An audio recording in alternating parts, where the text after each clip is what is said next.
Hey there, natural born vitalitist, Sage here. And what I'm going to share with you today is the importance of posture and how posture is so powerful that it can actually change not only our emotions, but our behaviors, and it can make us feel amazing in our bodies. And I'm going to share some science behind that.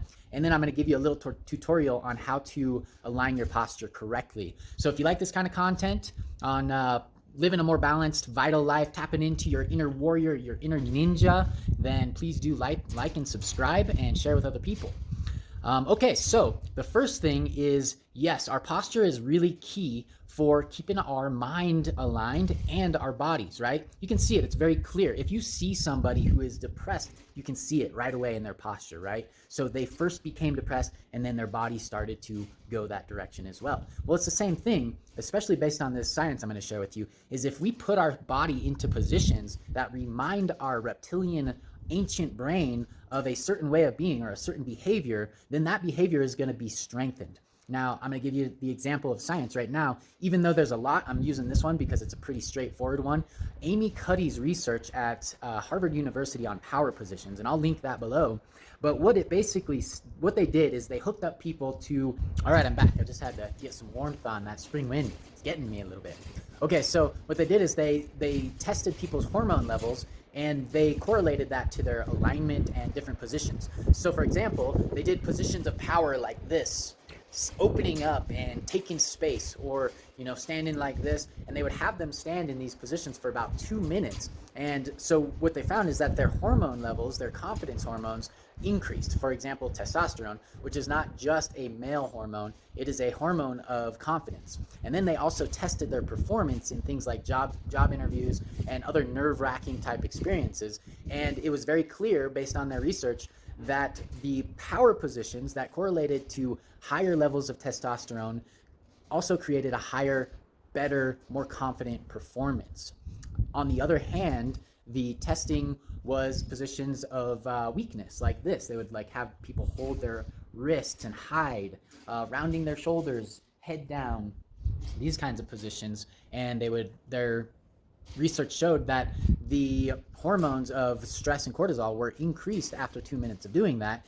And in addition, they also performed less ideal as well. So the research is very clear. The way we stand, the way we move affects our emotions. And also we know that our emotions affect the way we stand and move. So what I'm going to share with you now is 3 common positions that I find to be, 2 of them are dysfunctional, defective, and they affect our bodies and our minds in a negative way.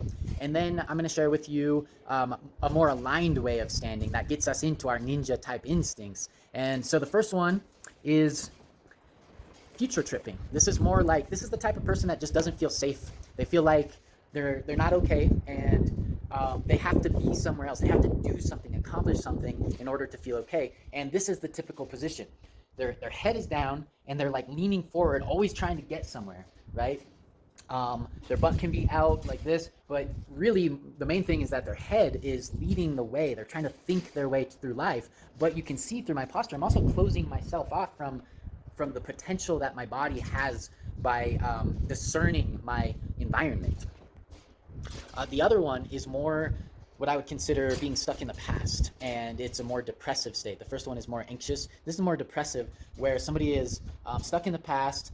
They're probably depressed, eating too much, and giving into more addictive type personalities. And it's going to be like this, belly out.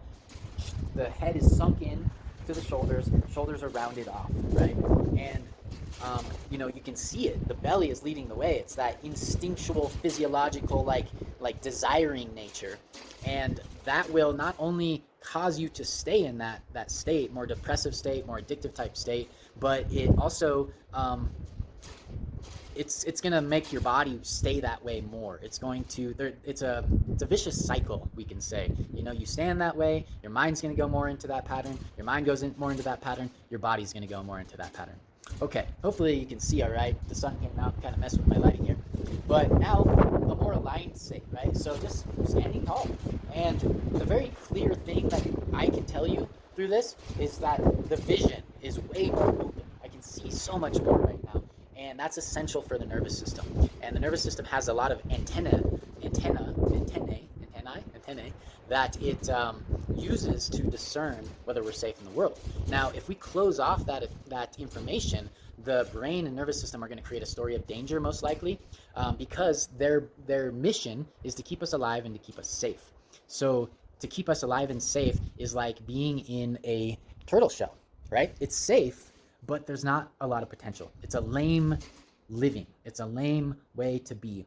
Not only that, but our potential is hidden. It's not being harnessed, right? So even though we're safe, we're not really living. On the other hand, when we start to open ourselves up, our body can tell that we're safe, and then it releases inhibition so that we can think better, we can be more socially aligned and engaged, and we perform better. Okay, there's a lot of science behind this, and I will share more. And of course, if you have questions, please put them below, and I will do my best to answer those as well. Okay, so now let's get into some techniques. I call this aligned stillness, and aligned stillness is a meditation of how to stand and practice on a daily basis in order to align your body and your mind, okay? The first part of aligned stillness is to look at yourself, like see if you notice patterns, right? Like this isn't good, start to find your alignment. And the way to do that is to get your joints stacked on top of each other. So you want your ankles on top of your your feet, your knees on top of your ankles, your hips on top of your knees, your ribs and shoulder girdle on top of your hips, and then your head on top of your shoulders. Okay, so we're gonna do that, and then one more thing, feet, we don't want them out like this. Energy is being spread out. We want to direct our energy. So align the body, close the eyes, take some deep breaths. Stillness, still your body, relax your shoulders, relax your face.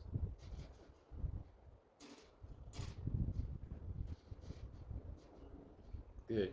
Now alignment. We're going to align our body. We're already there. And we're going to align our thoughts. We can align the thoughts toward purpose, towards gratitude, toward whatever we want. We can direct our thoughts. That's the thing to remember. And then the third part of this process is to now incorporate this into your movements. So for example, when you're walking and you're in the store, walk in aligned stillness. Keep your head up so you can see, and so that you're opening yourself up to the world. Good. Okay. So I hope you enjoyed this. Please do like this, subscribe it, share it with other people so we can get more of this information out and help people live in a more balanced, vital way. All right. We'll see you next time.